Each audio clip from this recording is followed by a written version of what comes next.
അമേരിക്കയും ഇറാനും തമ്മിലുള്ള അതീവ സങ്കീർണവും അസ്ഥിരവുമായ വെടിനിർത്തൽ കരാർ ഇപ്പോൾ ഒരു നിർണായക ഘട്ടത്തിലേക്ക് എത്തിയിരിക്കുകയാണ്. പശ്ചിമേഷ്യയിലെ രാഷ്ട്രീയ സാഹചര്യങ്ങൾ ഓരോ നിമിഷവും മാറിക്കൊണ്ടിരിക്കെ ഈ ഉടമ്പടി ഏത് നിമിഷവും തകർന്നേക്കാമെന്ന ഭീതിയിലാണ് ലോകരാജ്യങ്ങൾ. ലെബനനിൽ ഇസ്രയേൽ തുടരുന്ന ശക്തമായ സൈനിക നടപടികൾ ഈ സമാധാന ശ്രമങ്ങൾക്ക് വലിയ വെല്ലുവിളിയാണ് ഉയർത്തുന്നത്. ഇറാൻ മുന്നോട്ട് വെച്ച കർശനമായ മുന്നറിയിപ്പുകൾ സൂചിപ്പിക്കുന്നത് മേഖലയിലെ സംഘർഷം ഒരു പൂർണ്ണ യുദ്ധത്തിലേക്ക് നീങ്ങാനുള്ള സാധ്യതയാണ്. ഇറാനിയൻ ദേശീയ സുരക്ഷാ ഉപദേഷ്ടാവ് മഹ്ദി മുഹമ്മദിയുടെ പ്രസ്താവന ഈ സാഹചര്യത്തിന്റെ ഗൗരവം വർദ്ധിപ്പിക്കുന്നുണ്ട്. സമാധാനം നിലനിർത്താൻ ഇനി വളരെ കുറഞ്ഞ മണിക്കൂറുകൾ മാത്രമേ ബാക്കിയുള്ളൂ എന്നാണ് അദ്ദേഹം ലോകത്തെ അറിയിച്ചിരിക്കുന്നത്. ഇസ്രയേലിന്റെ ലെബനനിലെ ഇടപെടലുകൾ ഉടൻ അവസാനിപ്പിച്ചില്ലെങ്കിൽ കരാറിൽ നിന്ന് ഇറാൻ പിന്മാറുമെന്ന വ്യക്തമായ സൂചനയാണത്. നയതന്ത്ര ചർച്ചകൾക്കുള്ള സമയം അതിവേഗം അവസാനിക്കുകയാണെന്ന് അദ്ദേഹം ഓർമ്മിപ്പിക്കുന്നുണ്ട്. അമേരിക്കയുടെ മധ്യസ്ഥതയിൽ രൂപപ്പെട്ട ഈ വെടിനിർത്തൽ കരാർ തുടക്കം മുതലേ വലിയ വെല്ലുവിളികളെ നേരിട്ടിരുന്നു. ഇരു രാജ്യങ്ങളും തമ്മിലുള്ള ആഴത്തിലുള്ള അവിശ്വാസം ഈ ഉടമ്പടിയുടെ നിലനിൽപ്പിനെ എപ്പോഴും ചോദ്യം ചെയ്തിരുന്നു. ലെബനനിലെ സാഹചര്യങ്ങൾ വഷളായതോടെ ഇറാൻ തങ്ങളുടെ നിലപാട് കൂടുതൽ കർക്കശമാക്കിയിരിക്കുകയാണ്. ഇസ്രയേലിനെ നിയന്ത്രിക്കാൻ അമേരിക്കയ്ക്ക് സാധിക്കാത്തത് കരാറിന്റെ പരാജയമായി ഇറാൻ വിലയിരുത്തുന്നുണ്ട്.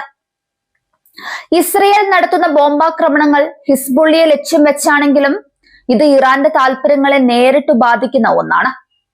തങ്ങളുടെ സഖ്യകക്ഷികൾക്ക് നേരെയുള്ള ആക്രമണം ഇറാൻ ഗൗരവത്തോടെയാണ് കാണുന്നത്. ഈ ആക്രമണങ്ങൾ തുടരുന്ന പക്ഷം വെടിനിർത്തലിനോ ചർച്ചകൾക്കോ ഇനി പ്രസക്തിയില്ലെന്ന് മഹ്ദി മുഹമ്മദി തുറന്നടിക്കുന്നുണ്ട്. ഇത് കേവലം ഒരു വാക്കേറ്റമല്ല, മറിച്ച് വരാനിരിക്കുന്ന വലിയൊരു സൈനിക നീക്കത്തിന്റെ മുന്നോടിയാണ്. ഇറാന്റെ മിസൈലുകൾ വിക്ഷേപണത്തിന് സജ്ജമായി കഴിഞ്ഞു എന്ന വാർത്ത മേഖലയിൽ വലിയ പരിഭ്രാന്തി പരത്തിയിട്ടുണ്ട്. ഇസ്രയേലിന്റെ പ്രധാന കേന്ദ്രങ്ങളെ ലക്ഷ്യം വെക്കാൻ തങ്ങൾക്ക് നിമിഷങ്ങൾ മതിയെന്നാണ് ടെഹ്റാൻ ഇതിലൂടെ വ്യക്തമാക്കുന്നത്. നയതന്ത്രം പരാജയപ്പെടുന്നിടത്ത് സൈനിക കരുത്ത് പ്രകടിപ്പിക്കാൻ ഇറാൻ മടിക്കില്ല എന്ന സന്ദേശമാണിത്. പ്രത്യാക്രമണത്തിനുള്ള സാധ്യതകൾ ഇപ്പോൾ ഇറാന്റെ കൈകളിലാണെന്ന് അവർ അവകാശപ്പെടുന്നുണ്ട്. ഇസ്രയേലിനെ പൂർണ്ണമായും നിയന്ത്രിക്കുക എന്ന ഒരൊറ്റ ആവശ്യമാണ് ഇറാൻ ഇപ്പോൾ മുന്നോട്ട് വെക്കുന്നത്. ലെബനനിൽ സൈനിക നടപടികൾ തുടരുന്നിടത്തോളം കാലം സമാധാനം എന്നത് വെറും പാഴ്വാക്കാണെന്ന് അവർ കരുതുന്നുണ്ട്. അമേരിക്ക ഇക്കാര്യത്തിൽ ശക്തമായ ഇടപെടൽ നടത്തിയില്ലെങ്കിൽ പശ്ചിമേഷ്യ ഒരു വലിയ അഗ്നിപർവ്വതമായി മാറാനും സാധ്യതയുണ്ട്. ഓരോ മിനിറ്റും ഈ സംഘർഷത്തിന്റെ ആക്കം കൂട്ടിക്കൊണ്ടിരിക്കുകയാണ്.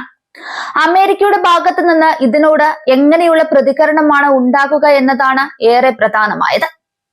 വെടിനിർത്തൽ നിലനിർത്താൻ വാഷിംഗ്ടൺ തീവ്രമായി ശ്രമിക്കുന്നുണ്ടെങ്കിലും ഇസ്രയേലിന്റെ സുരക്ഷാ താൽപര്യങ്ങളെ തള്ളിക്കളയാനും അവർക്ക് സാധിക്കില്ല.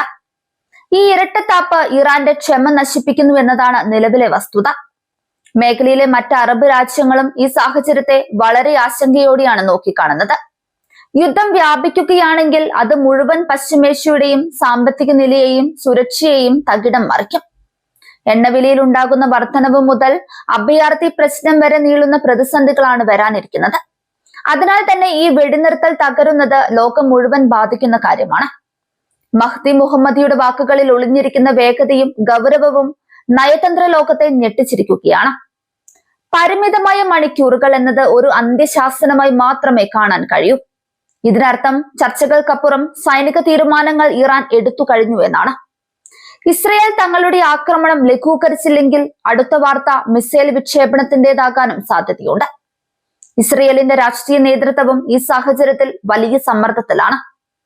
ലെബനനിൽ പിന്നോട്ട് പോകുന്നത് തങ്ങളുടെ ദൗർബല്യമായി ചിത്രീകരിക്കപ്പെടുമെന്ന് അവർ ഭയപ്പെടുന്നു. എന്നാൽ ഇറാന്റെ നേരിട്ടുള്ള ആക്രമണം ഇസ്രയേലിന്റെ പ്രതിരോധ സംവിധാനങ്ങൾക്ക് വലിയ വെല്ലുവിളിയാകും. ഇത് ഇരുപക്ഷവും തോൽക്കുന്ന ഒരു യുദ്ധത്തിലേക്കാണ് കാര്യങ്ങൾ എത്തിക്കുന്നത്. അമേരിക്കൻ പ്രസിഡന്റിന്റെ ഈ വിഷയത്തിലുള്ള ഇടപെടലും നിർണായകമാണ്. ഇറാനുമായി ഒരു നേരിട്ടുള്ള ഏറ്റുമുട്ടൽ അമേരിക്ക ആഗ്രഹിക്കുന്നില്ല. എന്നാൽ ഇസ്രയേലിനെ കൈവിടാനും അവർക്ക് പറ്റില്ല. ഈ സന്തുലിതാവസ്ഥ നിലനിർത്തുക എന്നത് ഇപ്പോൾ അസാധ്യമായി മാറിക്കൊണ്ടിരിക്കുകയാണ്.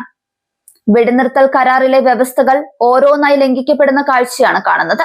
ഇറാന്റെ മിസൈൽ സജ്ജീകരണം കേവലം ഒരു പ്രദർശനമല്ലെന്ന് ലോകം തിരിച്ചറിയുന്നുണ്ട്. മുൻപ് നടത്തിയ ആക്രമണങ്ങളിൽ ഇറാന്റെ മിസൈൽ ശേഷി വെളിപ്പെട്ടതാണ്. അതുകൊണ്ട് തന്നെ ഇത്തവണ അവർ കൂടുതൽ കൃത്യതയോടെയും ശക്തിയോടെയും തിരിച്ചടിക്കാൻ സാധ്യതയുണ്ട്. നോ വെടിനിർത്തൽ എന്ന സാഹചര്യം വന്നാൽ അത് മേഖലയെ പൂർണ്ണമായും തകർക്കും. ലെബനനിലെ ജനത ഈ സംഘർഷത്തിന്റെ പ്രധാന ഇരകളായി മാറുകയാണ്. ഒരു വശത്ത് ഇസ്രയേലിന്റെ ബോംബാക്രമണവും മറുവശത്ത് ഇറാന്റെ പ്രത്യാക്രമണ ഭീഷണിയും. ഇറാൻ നൽകിയ ഈ മുന്നറിയിപ്പ് ഒരു മനഃശാസ്ത്ര യുദ്ധത്തിന്റെ ഭാഗം കൂടിയാണ്. തന്റെ നിലപാടുകൾ അംഗീകരിപ്പിക്കാൻ ശത്രുവിനെ സമ്മർദ്ദത്തിലാക്കുക എന്നതാണ് ഇറാന്റെ ലക്ഷ്യം. എന്നാൽ ഇസ്രയേൽ ഇത്തരം ഭീഷണികൾക്ക് വഴങ്ങുന്ന ചരിത്രമില്ലാത്തത് കാര്യങ്ങളെ കൂടുതൽ വഷളാക്കുന്നുണ്ട്. ഒരു തെറ്റായ നീക്കം പോലും വലിയൊരു മഹാദുരന്തത്തിന് കാരണമായേക്കാം. അമേരിക്കയുടെ സൈനിക സാന്നിധ്യം മേഖലയിൽ നിലവിലുണ്ട്. ഇറാന്റെ ആക്രമണം ഉണ്ടായാൽ അത് അമേരിക്കൻ സൈനികരെയും ബാധിക്കാൻ സാധ്യതയുണ്ട്. ഇസ്രയേലിന്റെ വ്യോമാക്രമണങ്ങൾ തുടരുന്നത് ഇറാനെ സംബന്ധിച്ചിടത്തോളം വലിയൊരു വെല്ലുവിളിയാണ്. തങ്ങളുടെ മേഖലയിലെ സ്വാധീനം നഷ്ടപ്പെടുമോ എന്ന ഭീതി അവരെ കൂടുതൽ അക്രമകാരികളാക്കുന്നു. ലിമിറ്റഡ് അവേഴ്സ് എന്ന പ്രയോഗം ഇറാന്റെ ക്ഷമയുടെ അറ്റത്തെയാണ് കാണിക്കുന്നത്. ഇതിനപ്പുറം ഒരു വിട്ടുവീഴ്ചയ്ക്ക് തയ്യാറല്ലെന്നാണ് അവർ ഉറപ്പിച്ചു പറയുന്നത്. മഹ്ദി മുഹമ്മദ് പറഞ്ഞതുപോലെ മിസൈലുകൾ വിക്ഷേപണത്തിന് സജ്ജമാണെങ്കിൽ കൗണ്ട് ഡൗൺ തുടങ്ങിക്കഴിഞ്ഞു. സാങ്കേതികമായി ഇറാൻ വലിയ മുന്നേറ്റം നടത്തിയിട്ടുള്ള മേഖലയാണിത്. അതുകൊണ്ട് തന്നെ ഇസ്രയേലിന് വലിയ നാശനഷ്ടങ്ങൾ വരുത്താൻ അവർക്ക് സാധിക്കും. ഇതൊരു വലിയ പ്രതിരോധ പോരാട്ടത്തിന് വഴിവെക്കും. ഇറാന്റെ മുന്നറിയിപ്പ് കേവലം ഇസ്രയേലിന് മാത്രമുള്ളതല്ല, മറിച്ച് ലോകം മുഴുവനുമുള്ളതാണ്. തങ്ങളെ അവഗണിച്ചാൽ അതിന് വലിയ വില നൽകേണ്ടി വരുമെന്ന് അവർ ഓർമ്മിപ്പിക്കുന്നുണ്ട്. പശ്ചിമേഷ്യയിലെ ശക്തി സന്തുലിതാവസ്ഥ നിലനിർത്താൻ തങ്ങൾ തയ്യാറാണെന്നും അതിനായി ഏതറ്റം വരെയും പോകുമെന്നും അവർ തെളിയിക്കുന്നുണ്ട്. സമാധാന ശ്രമങ്ങൾ പരാജയപ്പെട്ടാൽ അത് UN പോലുള്ള അന്താരാഷ്ട്ര സംഘടനകളുടെ പരാജയം കൂടിയാണ്. യുദ്ധം ഒഴിവാക്കാൻ ഇവർക്ക് കൃത്യമായി ഇടപെടൽ നടത്താൻ കഴിയുന്നില്ല. ശക്തിയുള്ള രാജ്യങ്ങൾ നിയമങ്ങൾ ലംഘിക്കുമ്പോൾ ഇത്തരം സംഘടനകൾ കാഴ്ചക്കാരായി മാറുന്നു. ഇത് ലോകത്തിന്റെ സുരക്ഷയെ അപകടത്തിലാക്കുന്നുണ്ട്. ഇസ്രയേലിലെ ജനങ്ങളും സമാനമായ അവസ്ഥയിലൂടെയാണ് നിലവിൽ കടന്നു പോകുന്നത്. ഷെൽട്ടറുകളിൽ കഴിയേണ്ടി വരുന്ന സാഹചര്യത്തെ അവർ ഭയപ്പെടുന്നു. ഇറാന്റെ ദീർഘദൂര മിസൈലുകൾ രാജ്യത്തിന്റെ ഉൾപ്രദേശങ്ങളിൽ വരെ നാശം വിതയ്ക്കാൻ ശേഷിയുള്ളതാണ്. ഇത് ഭീതിയോടെയാണ് അവർ കാണുന്നത്. ഇറാന്റെയും ഇസ്രയേലിന്റെയും ശാഠ്യങ്ങൾ മാറ്റിവെച്ച് മനുഷ്യത്വത്തിന് വില നൽകിയാൽ മാത്രമേ ഈ പ്രതിസന്ധി മറികടക്കാൻ സാധിക്കൂ. അല്ലാത്ത പക്ഷം ചരിത്രത്തിലെ ഏറ്റവും ഭീകരമായ സംഘർഷത്തിന് പശ്ചിമേഷ്യ സാക്ഷ്യം വഹിക്കും. ഈ കരാറിന്റെ തകർച്ച ലോകത്തെ ഇരുണ്ട യുഗത്തിലേക്ക് നയിച്ചേക്കാം. സമാധാനത്തിന്റെ നൂലിഴകൾ ഓരോന്നായി പൊട്ടുകയാണ്. ഇറാൻ നൽകിയ ലിമിറ്റഡ് അവേഴ്സ് അവസാനിക്കുമ്പോൾ സമാധാനത്തിന്റെ പുതിയൊരു പ്രഭാതം ഉണ്ടാകുമോ അതോ യുദ്ധത്തിന്റെ ഇടിമുഴക്കം കേൾക്കുമോ എന്നത് കാലം തെളിയിക്കും. ലോകം ശ്വാസം അടക്കി പിടിച്ച ആ നിമിഷത്തിനായി കാത്തിരിക്കുന്നു.